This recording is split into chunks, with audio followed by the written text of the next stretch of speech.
Hey, it is your boy Ricky Cheese from the Florida Wrestling Room and theFloridaWrestling.com. This is our brand new podcast, Grinding for Greatness.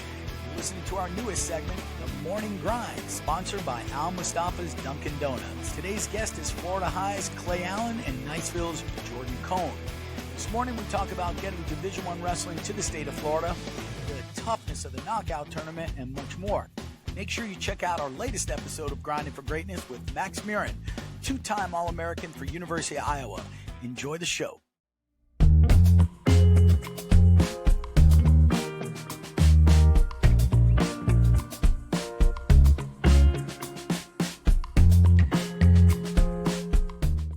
Just how many kids would stay home? How many more kids would wrestle in college, right? Like probably the biggest thing that I'd imagine a lot of kids have to deal with is out-of-state tuition is absurd, right? Yep. And so you have out-of-state tuition, and you have and wrestling isn't like you don't get full scholarships. Like even the big name guys, like those guys aren't getting full scholarships. Like you might have a rare guy here and there, right? But outside of that, these guys are getting, partial scholarships stacked on with academic money. But if you had a school in the state of Florida with bright futures, right? And now you've got kids that can go to college and wrestle for free or wrestle for bright futures at 75% covering it, and then the school picks up, 15, and it's in-state tuition. How many more kids are going to be like, well, heck yeah, I'll absolutely do that? I mean, look at Life University's roster. They've got hundreds of kids, right? Like, dude, I mean, like literally almost 100 kids on their roster. And that's because a D1 team at the NAI level. Yes, right. Again, you've got the Balmacetas, right? And all those other kids. And again, I'm fairly certain that a lot of Florida kids can get in-state tuition because we're a neighboring state. Right.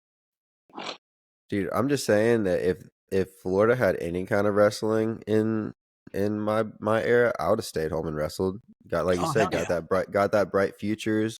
Maybe if it was an NAIA D2 D1 school, they offer a little bit of money, and then all of a sudden, because it was like $40,000 per semester when I went to a little D2 school up in Tennessee. Mm-hmm. That wasn't sustainable. You know what I'm saying? That didn't help me like focus on wrestling or be a little bit more at ease, because I can just go home real quick, or I'm wrestling in state, or I don't know. It would be nice to give these kids these opportunities, to wrestle for a Florida State, to wrestle for a University of Florida, to wrestle for a University of Central Florida, or for a team like Florida Gulf Coast. They've been very active with our petition and very active on Facebook. A small school like that starting it up. Could you imagine the amount of talent that they would get and monopolize just by being the first? Mm-hmm. God, just any school. Like we have so many we started a thread, or I started a thread on I think the Florida Wrestling Room, talking about like, hey, if a school started it and you could pick your coach and pick a top lineup, go ahead and start picking it. And there was tons of names, but you had people like Scotty Sentes throwing the name in. Mm-hmm. Yeah, like people mentioning Mako. Lee the Pritz. Lee Pritz, dude. Like there's some big names that would come and take that opportunity to build a D1 program in Florida. And these are guys with experience that are already at the D1 level. Scotty Sentes, he knows how to do it. Lee Pritz, probably one of the best recruiters in the entire fucking country, dude. Lee's a Florida guy. He won a state title at Western High School down in Broward County for Brian Smith, who is now at Missouri. Brian Smith, another guy. Yep. I don't think he'd leave Missouri after 3 decades, but shit. The point I'm making, to your point, is we've got a tremendous amount of guys to choose from, and that's just Florida guys, man. And then here's another thing, Clay, what you were saying, not just Florida kids staying home. What about all the other fucking D1 studs that would not want to, stay in the cold weather states? How many kids would be like, oh man, Florida sunshine, where do I sign up?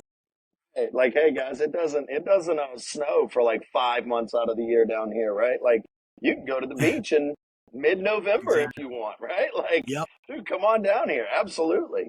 And again, like it would give them, like, the biggest thing is just the in-state kids having that opportunity. Like I said earlier, like how many kids don't wrestle in college because A, it's too expensive. B, they don't want to go to Directional State University in North Dakota, right? Like, Right. and again, like I'm not trying to take shots at those universities because again, like if you want to compete, go compete. But again, like for a kid in, you know, say Tallahassee or Orlando, like saying like, hey man, listen, you got to go to, like, you want to compete in college, cool. You got to go to, you know, North Dakota to do it, right? Like, or you got to go all the way up to Minnesota or Iowa, or like it's just far, right? Like, and Oh yeah. it's probably in a small area, and you don't have, you know, family or friends or a good support system, and you know, again, like it's just a tough sell for kids. Mm-hmm. Well, Absolutely. I want to point out too that there are smaller schools starting to pop up, you know, that are getting wrestling, and I am all encouraging, you know, any school in Florida, like whether they start a JUCO program, NAIA D3 D2, Mm-hmm. definitely start it up because any type of wrestling is going to be any in the college level is going to be Oh great yeah. for Florida. But it Yep. would be nice to offer some of our top guys like that opportunity to compete at the D1 level, Yep. you know, in state. And then you're kind of going back to what's up maybe for a major university. So what school would you like to see pick it up if you could only have one school in Florida pick up a D1 program? Where do you think it should be? I know a lot of people are saying like Miami, but I think that might be just a bit too far to be able to get to competition on an affordable level because of all the you know, just that distance. What do you guys think? It can't be an SEC school. It's got to be either the Big 12, which is UCF, or like Yeah, Florida State or Miami.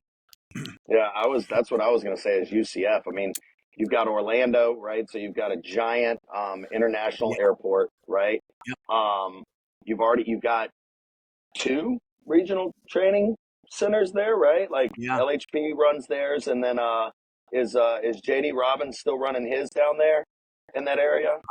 I'm not sure, So, but again, but like you got you've got high level training centers down there, you know, and again, like if if Lake Highlands training facility isn't a regional training, like it could be very quickly, I'm sure, right? Like that could turn into something that kids could train there for the Olympics and stuff like that. I mean, you know, again, like the weather in itself, again, like you said yeah. it, Ricky, right? The weather Yeah. in itself, like, kind of sells a lot of people. But again, like, I Oh would yeah. think somewhere there, you know, obviously being in Tallahassee, it being at Florida State would be fantastic, you know. Oh man.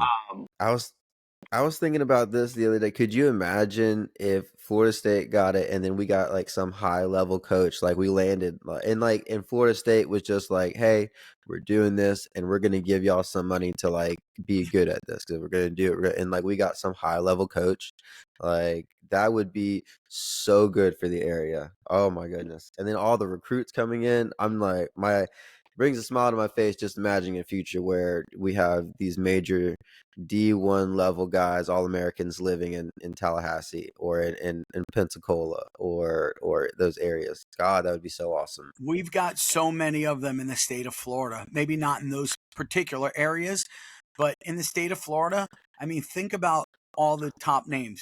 You know, I just recently realized we've got fucking Andre Metzger is the head coach at North Fort Myers or South Fort Myers. I think it's North Fort Myers. Um, dude, Google Andre Metzger, bro. And he was like one of my fucking heroes. This guy is world class. I think he took second in the world. You got Sean Sheldon, two-time Olympian down here in South Florida. Steve Mako. The names are endless. Those are just the ones that I can remember right now off the bat. But we've got like 10, dude. 10 top world level fucking guys living in the state of Florida. And people don't realize that, man. Take advantage of that. Gable Stevenson's training somewhere in Florida right now, Yeah. isn't he? Yeah. Yep. He's down here Right? he's in Broward. He's at that it's in Deerfield Beach, I think, at Kill Cliff or something like that it's called. Richie Lewis is living in Deerfield. He's a U23 world champ. Wrestled at Rutgers Ronnie recently. Bresser's in the Jacksonville area, I think. Yep. Yeah, he Right? was. I don't know if he's still there. Yeah, he took 7th at the NCAAs for Oregon State. It was we got so many top level guys, bro, and nobody utilizes them the way they should be. You I know, don't and now see you got what. Zach Sherman. Zach Sherman, 2-time All-American at University of North Carolina. You know, he lives with my son. They're roommates. But point is, we got a million guys, bro, that can step right in there and start coaching. I want to talk to the somebody at Little Rock and somebody at that school in Texas and be like, what did you do to finally convince a university, or how did y'all get that program going? Yeah, Right I there. don't know where I don't know where on my screen Ricky is, but like he's pointing at it right there. That's the thing. That's the Money. thing right there, right? Like you've gotta find a big name backer that cares about the sport, that goes to probably an open-minded administration that's like, Yep. hey, we want to boost enrollment numbers, we want to whatever. And again, like I'll tell you that the first step, honestly, I think the first step, and Zane kind of put this one out there, is girls wrestling is step one. Do you want a Yeah. Division I boys program? Get a girls program down here, right? Mm-hmm. Watch how fast that thing explodes, and then somebody will start looking around, going, "Whoa, hold on, we're sitting on something here," and then it'll explode into a boys program fast. Yeah. And Agreed. again, and that's the same thing. Like you're offering more opportunities, and just like Ricky's talking about all the people that we have down here. Like, so you're gonna pull Georgia, those South Georgia studs, right? Like you're gonna pull all those kids down here too, and then these athletes that come here that compete at this Division I university, that go on and compete at NCAAs, right? Now they're going to disperse out across the state of Florida, and then they'll start, taking over high school and starting clubs and things like that. And then that's what will again build the state of Florida's wrestling. Again, like why is Pennsylvania so good? Because they've got high level guys like coaching their youth kids, right? Like, Right. Jody they've got Strickland. guys that are like, they're like, you know what, instead of being the seventh guy at the high school or the 10th guy at the middle school, like I'll just stroll over and be one of three at this youth club. And in Right. the off season, we'll get these kids that continue on into middle and high school at other schools, but they'll come back to us, again. And like that's how you build, like from the ground up, right there, is having those high level people that are down to work with the youth and the middle school, that then filter into the high school and then into a college locally. Mm-hmm. It is well Very perfectly good said. points. Yeah, Very that's good it. points. So Like, basically, what it's going to take is a huge endowment. So somebody with really deep pockets that loves the sport of wrestling, and they're out there. You just got to locate them. And an administration that is willing to listen to what we have to say and support the sport. I was listening to the little YouTube video I saw about when they brought in David Taylor to introduce him to the reporters in Oklahoma, and they were asking him questions and whatnot. And he said, out of all the schools in the country, the administration at Oklahoma State is on board more than any of them. They want to see the best wrestling at Oklahoma State. They want to see their guys going and winning world and Olympic medals. They want that. They're on board with that. So when you have that kind of support, you get the results, man. You get the money you need. You get the backing. It's really all about the backing, man. It is. That's the toughest part of it, the backing and the administration. So if we can figure out how to overcome that, who we're knows? good. I know. Yeah, Chris Bono's from Florida too. He could coach. of course. God damn. Oh, that was another guy I forgot. Yeah, Chris we got Bono. Chris Bono. You've got those Earl that Hall. teaser that Bono put out there when he got inducted into the Hall of Fame. Yeah. That you've got four, if I heard it correctly, it's Yes. four Division I head coaches that are from the state of Florida Yep. that are coming down to do duels. And it's like, oh crap, there are four Division Yeah. I head coaches that are from the state of Florida, and that doesn't include like the assistants, right, or the GAs and the guys like that. Again, like it would explode very quickly, very quickly. Yep. No, you're you know right. who else wants to really wants to start a program in Florida? Our boy Pat Lugo. Yeah. He's about it. He's like, that's something he's thinking. Like, you have all these guys that are growing and ready to go into it, man. Wow, I'm looking at the Florida Wrestling Room Facebook page right now. Somebody posted Damn, Gaetano Tedesco from Lake Gibson is going to FAMU. He's going to wrestle on their club team at Oh, for real? 133. Yeah. Dude, Yep. those club, like, I know we're talking about D1 and everything, but those club kids are no joke, Another Well, and guy, Talon Fisk from Osceola, he's going to Florida State to wrestle on their club team. Matt McGarry from Boca High School, from St. Andrews High School in Boca, he's going to Florida State for their club team. And now Austin Williams from Brandon High School, he's going to Florida State. So Florida State's club but team is getting Woo. like it's three well, and really that's tough kids. see what's funny is that like these kids all are coming to Florida State or to FAMU, or if they're local, like they'll end up at TCC and things like that. Like, and what do they end up doing? They come up here and like they realize that like the club scene is the club wrestling scene like is what it is, and so they practice a couple days a week and stuff like that, but then they help out guys like me and Crowder and Right. Godby. Like Godby's assistant coaching list, like if you saw a list of names of the people, because again Godby High School is right there next to Florida State, right? So you had a Machado, a three-time state champ from down there in the Miami area. Yeah. Jason Machado. Jason Yep. Machado, I coached at Godby for a couple of years. Jason Machado was like, "Hey, I'm coming to Florida State. Not really interested in competing anymore. There's just a club level thing, but I do want to stay involved in the program. So, like, hey, you guys need help?" And we're like, "Yeah, man, we do." Yeah. And We'll again, take it. like, you've got Mercado from North Bay Haven's coming to Yeah. Florida State next year, Yep. and I think he's going to help me out a little bit. And like that's what happens is you get these guys that still want to be involved in the sport. So and then Mm-hmm. they want to go to a Florida State or to a FAMU, and they'll do the club a little bit, and then the other days they come in and they help out at a local wrestling room, which is great, you Yeah. know. But again, like if you had a program like a Division I program that they could go to, or even something that started small that like worked its way up, it would be like just unbelievable really quickly. But I Yeah. mean, it sounds No, like for Florida sure. State's going to have a great club program They next they year will. anyway. They Yeah, will. I mean, They're and getting it some sounds like you studs. hit the lottery over there, Clay. You should be recruiting them to come in all the time. Oh, Hey, every year I make a post. I'm like, hey, just FYI, we don't show up because our school's name is weird. The actual name of our school is Florida State University Schools, but we go by Florida High. But we're Florida State's charter school. So like wow. we're in Southwood, which is in the south part of town. But like a lot of people, if you Google like high schools in Tallahassee, you're going to get the county schools, but we often don't show up. And so for it took us a long time, like I had to start getting kids winning matches and placing at the state tournament before people were like, hey, where is Florida High? And you're like, oh, it's in Tallahassee. And they're like, with Florida State? And it's like, yeah, we're like 10 minutes from Florida State. And then Yeah. that's when you start getting people, like Matt Daner came and helped me out for a little while, and who's running Caveman down there in the Tampa area.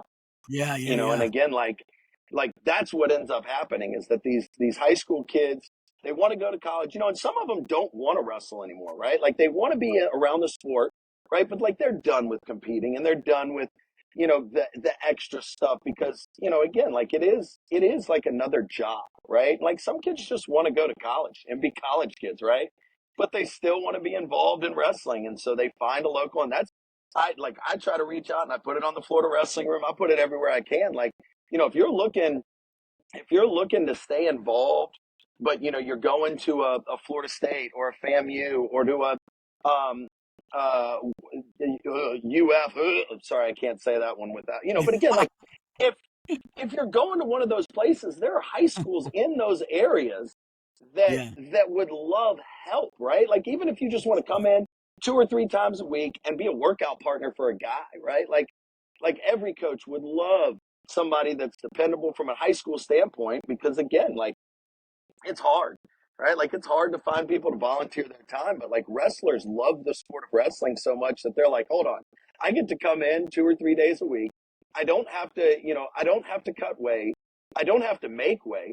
Like I literally can just stroll in with my Monster Energy drink and throw my shoes on and wrestle for 2.5 hours, and that's it. Yeah. Sign me up, Yeah. right? Like, and So again, I will use this opportunity to implore, like, if you're going to college and like you're not competing, find a local high school, find somebody, and again, like your high school coach probably knows the coaches in that area and have him reach out for you, because that's what I try to do with all my kids when they go off to college is I'm like, where are you going? Okay. Right? Like, you're in the Orlando area. Cool. Here, there's millions of coaches down there. Call this guy, call that guy, call this guy, For sure. Hey, Jordan, I found that post I was talking about with Tribbett. I want to read it to you real quick. I really don't mean any offense by this, but it cracks me up when these types of threads start going and people act like they're just going to snap their fingers, start a petition, start a letter writing campaign, and force a university to add a program. It doesn't work that way. I was at UCF on the team when it was dropped. I've had discussions along with a lot of other people with the last 3 athletic administrations. There are people in the athletic department and on campus that have deep ties to wrestling, including Mark Gumbel, who is an NCAA champion at Binghamton. I am certain we could even get the program endowed where it would not cost the university much in the way of anything other than scholarship money, which comes from a completely different pool of money. It doesn't matter if you go at it adding girls first or boys or both. This is Florida! ! It's different than making that transition in the Midwest or the Northeast. And it's certainly different than going to an enrollment-based college where they need more male students or just students in general. It's going to take somebody with very, very deep pockets and a passion for the sport going to the people who make those decisions and pressing the issue. It's also going to take a lot of money and financial commitment and support around our state. I think it can happen. I still remain hopeful anyway. I'm hoping that college duels that we're putting in conjunction with the knockout will help that. That's what Clay was just talking about. There's going to be 4 D1 teams having college D1 duels at the knockout. And then he put, maybe if we could get people from athletics at a couple of different schools to attend and speak with the athletic administrators, that will be there from those schools. That might help pave the way. But UCF would certainly be the most logical, being in the Big 12. Florida, being in the SEC with no other programs, wouldn't make much sense at all. Not sure what's going to happen with Miami and FSU getting out of the ACC, or that would be a great option as well. Again, not trying to dampen anyone's enthusiasm. I've just been down this road many, many, many, many times. So, I mean, the guy's got a... Yeah, I would say it's all right. I mean, like I said, it sounds like he agrees, with the premise and the mission and everything. Yeah. I don't think we're trying to force any particular. I think if I was trying to say, that was the wrong word. I wouldn't have said. Yeah, I think if we if I was like UCF start a program or FSU start a program, sign this petition. I think this is just more of like getting it up and being like, if there's a university looking at it, or maybe we can send it like, hey, there's thousands of people that are really interested in this cause. If you are the first one, dude, you get a lot of people. Like, just like Clay said, I'm a FSU fan, dude. But if UF is the first one to pull the trigger on a D1 program, I'm buying a Gators wrestling, thing. Also, I'll go to, dude, I will go if I can go to a duel. I hate it, but I will be it's the truth, brother. Dude, I can't. You know what I'm saying? I don't know if I could do that, bro. I can't buy. I won't buy UF stuff. I'm not if able. it's a D1 program, if it's a D1 program, I'll be like, all right, let's ride it, man. I will root for every individual. It's like, kids from my school, that go on to play, sports at UF and stuff like that. It's like, guys, look, I will root for you, but I will never, ever, ever root for that school, ever. And like, I will figure out a way to individually root for the kids that wrestle for the University of Florida without ever once, like, even, I might not even use the school's name. Right, go Ohio State, Michigan on them, right, and just be like, yeah, they wrestle for that Division I school in Florida, but go them, right? Like, I'm rooting for them, but not so much the team. Like, if that works, right? I want them to win, but I don't want them to win too well, Exactly. Well, but again, like, here's the thing, though. Who's to say that them doing it and then them doing well doesn't then make Florida State look at it and go, Well, hold on now. They can Yeah, do it, right? exactly. Like, if they can do it, we can Exactly. do Yeah, exactly. And it just takes one. And then even so, like if someone took that kind of attitude of like, oh, it's not going to happen, Little Rock wouldn't have gotten a program. And then now have two All-Americans under their belt within 5 years. That school in Texas wouldn't have got it done. And then now you have, Texas is now a D1 wrestling state. You're going to have guys that are All-Americans coming out of Texas because they're going to hold all that talent.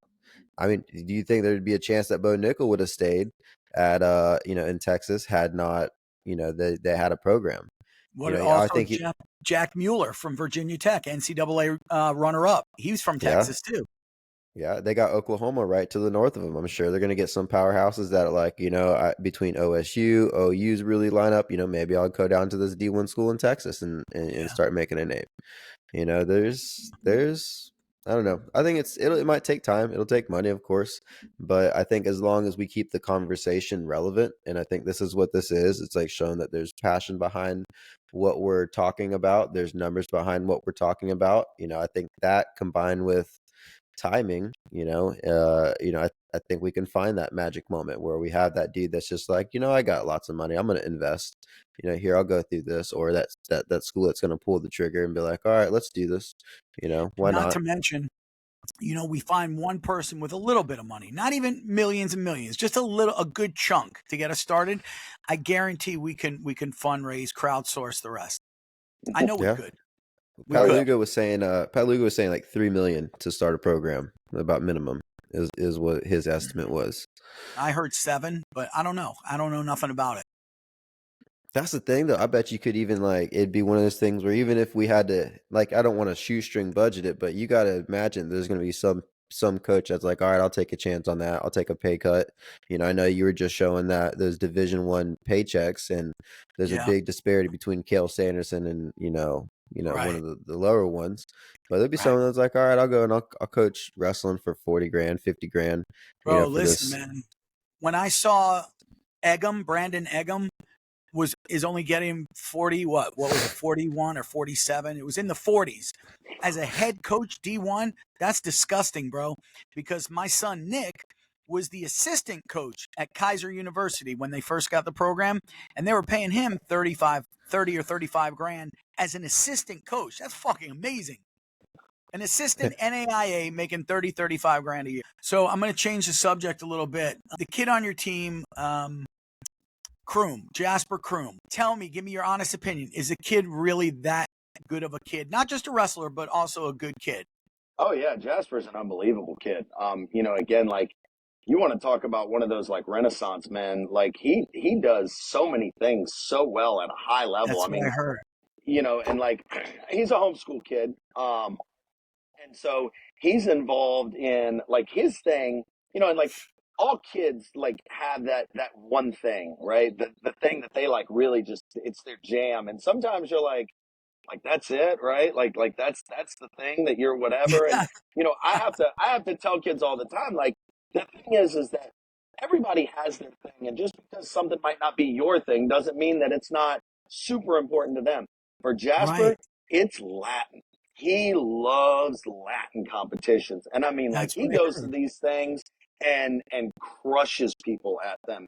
And like it's a whole thing, right? Like, I never knew a whole lot about it. Like we have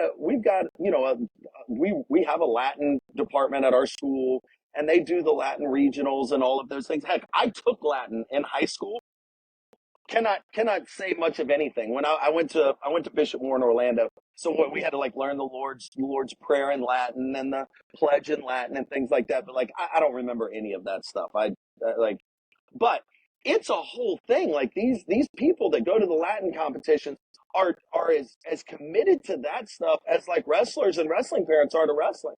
Which again, like to me, I think it's super cool, right? Like kids having the opportunity to be involved in something that they think is super cool, super fun, and keeps them engaged, right? Like, and so again, like when it comes to that, he does a lot of brain bowl stuff too. Um, but again, like that Latin stuff is like his jam. And, sometimes he'll try to talk to me or the other kids on the team about the Latin stuff. And we all just kind of are like, You Yeah, went to a what now? Like, all right, man, cool. Cool. You like it. I like yeah, it. Great. That's awesome, man. Sounds good. right. What do they do at Latin competitions? Like what? Like what Oh, the fuck is it? I'm gonna mess this all up. They have like, God. So like, first of all, I think they do like a history of Latin thing where you have to like be able to answer questions. Um, they do like speaking the language, whatever that entails. And then I also think they do like a dress up fair, which dress up isn't the right word. So, again, like if Tom or Jasper's listening, or his mom, Sherry, like listens to this, or like one of his sisters, they're going to We'll kill cut me. It'd the be like shit a out. dress up. Yeah. I'm not No, but cutting We'll again, cut anything like it out. out. they do a thing where they get dressed up like the people back then. And again, like, I don't like I try my best to be, again, like when you're a coach, you have to find the things outside of the sport that you can talk to the kids about. And like this thing with Jasper and his family is the thing that, like, I kind of find the surface level stuff that I can like talk about to a degree, but Yeah, like I have a hard time like diving deep into it because I don't really understand it, right? It's like I have kids that are really into anime and Pokemon, and like that just isn't my thing. And so like I'll be like, oh yeah, Charizard and Pikachu, and what's the jiggly poofy one? That one, and again, like you just find those like surface level stuff that you can ask them questions about, because again, like you get kids into that stuff and they'll talk to you about it. You just got to get them going a little bit. So somebody should like look up, like, this might be the answer. Like, start speaking to them in Latin while you're oh wrestling my them, god, that right? would Like be it would Gosh, make it would activate his brain, right? And oh he'd yeah, start throw 'em thinking off. about like Yeah, saying Latin words, like you didn't use that phrase correctly, and now he gets reversed or whatever, you know, because you my throw like 'em threw off. him plan, off his game. my plan, I'd go up and shake his hand. I'd be like, "Memento mori," and then I'd shoot it on him. Maybe he'd be like, "Oh man, that's a pretty cool thing." I'm like, "Wait a minute, that's mean," What and then does I'd that take him mean? down. And remember, you will die. Oh, Or or it would get his brain going to a point where now like he's mixing it all together, and he'd like beat you even worse than he was going to begin with, because now you got him all geeked up about Latin on top of wrestling.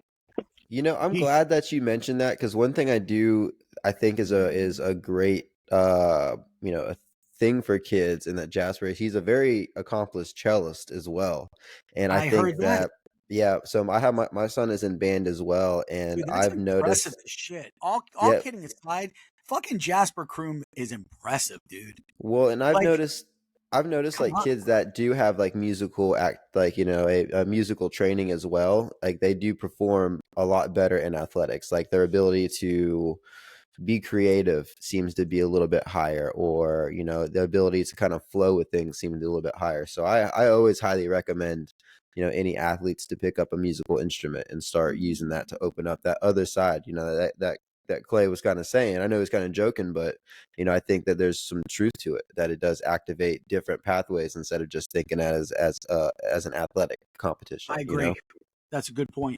Yep, for sure.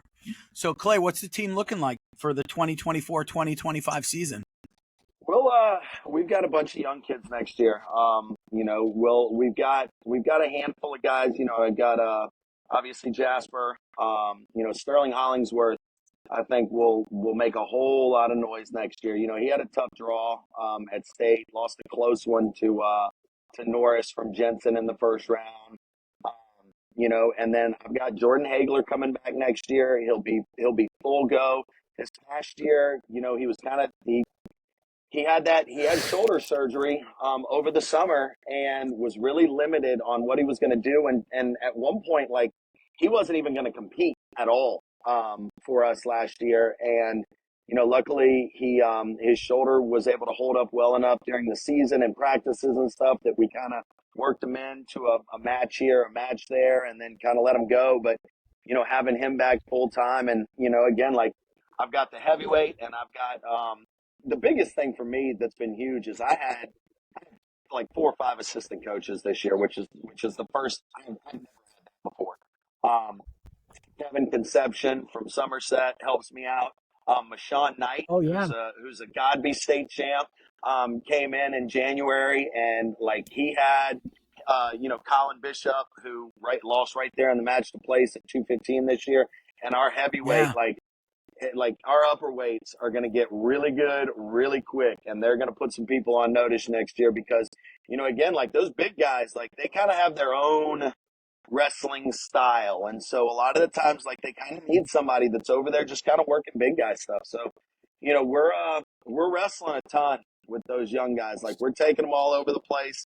We took them to Poseidon, just so that they get an idea of like, hey, look, like this is what's out there. And this is just at the middle school level, right? Like we're going to need a lot of you guys to compete on varsity next year. So you need to, go balls to the wall and wrestle and compete as much as physically possible. So, again, like it'll be one of those fun years where we've got, a handful of kids that are going to be qualifiers, high level placers, hopefully a champ or two.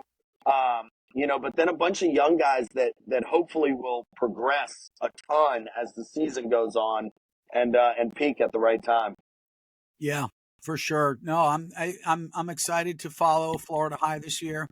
I think you do have a young team, but these are good young kids that seem to have bought into what you're selling them and teaching them. And I love the culture over there, man. I do. I really do. I think you're doing a hell of a job over there. How long have you been coaching at Florida High? Oh, let's see. I get this one messed up all the time. We started the program in 10-11. So I think this past year was year 14, 14, I wow. believe. And so and I've been there from day one. Starting it from absolutely nothing, where legitimately a kid shows up on day one, and actually asks, like, when do we get the costumes and where are the ropes? And I'm like, oh, Right. nah, that's not what we're doing funny. here. It's funny you said that because Monday night I got Lee Pritz coming on the show, but I was listening to another podcast that he did called Wrestling Changed My Life. If you get a chance to watch that podcast, it's fucking amazing. Oh yeah, I've listened. It is awesome. Yeah. So they did an episode with Lee, and Lee was a gymnast, and I've known Lee since since he's 10 years old, maybe 11 years old. I was a little bit older, but I've known him for a long time. So when he first got into wrestling, he was at Western High School, and my high school coach. So I went to 3 high schools. I went to St. Thomas Aquinas. I went to Chaminade, who doesn't even have a program anymore, and I graduated from Lincoln in Tallahassee. Yep. So when I was at St. Thomas, my coach was Randy Miller. Guy was world class. He was All-American at Michigan State. Guy was just great little guy. I think he wrestled 118 at Michigan State, which was the lightest weight back then. Now, of course, it's 25, but back then it was 118. Anyways, Randy leaves St. Thomas, goes to Western, and now he's got Lee Pritz. Lee Pritz shows up on the first day, and he raises his hand in front of like 100 kids and says exactly, what you just said. He goes, "Hey, where's the ropes?" And everybody just fucking, it was like that record needle, the needle scratching across the record. But he stopped and looked at him, and Miller was like, "What the fuck did you just say to me?" So yeah, kids don't know, bro. They just don't know. They associate wrestling with the bullshit that we used to watch. Let me ask you that. Or do you get offended by it, or do you steer into it? Do you just like embrace it? So Brooks Dyer. I don't know if you if you were Jordan, you might remember him. Brooks was a few times state qualifier for me, placed for me. Brooks actually on day one in 6th grade, I'm going to move to one of these other chairs. The sun's chasing me. So on day one of wrestling in 6th grade, he came out for wrestling. He was a little guy. He was, probably 75 pounds, played nose tackle for the middle school football team. He showed up to practice on day one with a Rey Mysterio. 75 pounds. Like legit. Thought that's what we were doing. And like when he walked in and realized it wasn't that, like he just kind of left it in his bag and didn't say anything, right? So this story comes out maybe, midway through his freshman or sophomore year. And I'm like, "Do you have the mask still?"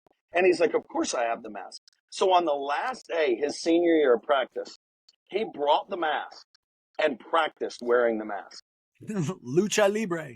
it was absurd. And so I think I actually still he gave it to me. He was like, Coach, I want you to have this mask. And I'm like, what am I going to do with this? So I'm pretty sure it's sitting in a cabinet in the football storage room that I have a little cabinet in. And again, every time I open it, I see that, and I just think to myself, like, he showed up and had that thing in his bag, like he was ready, like he thought that's what we were doing, you know. Clay, And so Clay, The again, it was next super funny. the Clay, if you next do state not wear it, finalist yeah. you have, you got to wear it in the fucking finals in the corner. No, Clay, you got to wear that to hospitality room meetings. I swear. So, oh, there you go, I will play get, dude. Dude, I'll play give some you Angry I'll Birds. cue entrant. I will cue entrant music and everything for you. I promise you. You just gotta do the Rey Mysterio jump out and everything. I got you. Hey I Clay, have to do some looking up. let me ask you this. Being from, the South Florida area, there's never a shortage of just tough fucking tournaments. So we're always able to get our kids and me back when I was wrestling to the toughest of the tough. Back when I was in high school and from 82 to 86, the toughest tournament in the state by far was the Santa Lucia's Christmas tournament. Back then, it was like the knockout is today. So, what kind of a challenge is it for you coming from Tallahassee to get to these really fucking meat grinder tournaments to get your kids in front of the best fucking kids? No, it's hard. It's very, very hard. Again, like it's like you said, for us to get to tournaments like that, we're lucky that that the Clay Rotary, Clay Rotary is a pretty tough tournament. Yeah, good one. And the Border Wars is a great tournament, right? Like it's super tough. You get those teams from out of state. Um, I've always like we went to the Border Wars for a while there. But that's where I put Cam's tournament. I just when you're wrestling in the first weekend of the year and you're wrestling against these guys from like Georgia and Alabama and they're 3 or 4 weeks into their competition season, like it's hard to get a gauge of where you are. But again, like the knockout, like it takes 4.5 hours, and I'm driving a school bus, so it takes almost 5 hours to get down there. And like you can do it, but when you're talking about like having to go over the day before, it's another night of hotel rooms, and so again, like Right. you've got to fundraise like crazy to be able to go down and compete in that type of tournament, and then like you have to pick one or two where it's like, all right, what are the one or two that we're going to go to that are going to really push the limits for those high level kids, so that they get that opportunity to see like, no, like yeah, you might be able to win this tournament over here or that tournament over there, but like there's a whole lot more that we are yet to see, and you get to see it down here, and so it is super hard because even a place like Suwannee, and Jordan will be able to tell you, like Suwannee's an hour and a half east of us, so it's a lot Yeah. easier for those guys to get down to the Orlandos, over to the Jacksonvilles, to the Tampas than it is because we've got to go about an hour and a half east to get to 75, and then we got to go south to start getting anywhere. It takes, in a car, if you're moving, it takes about 4 hours to get to the north part of Orlando. And then, again, like when you start talking about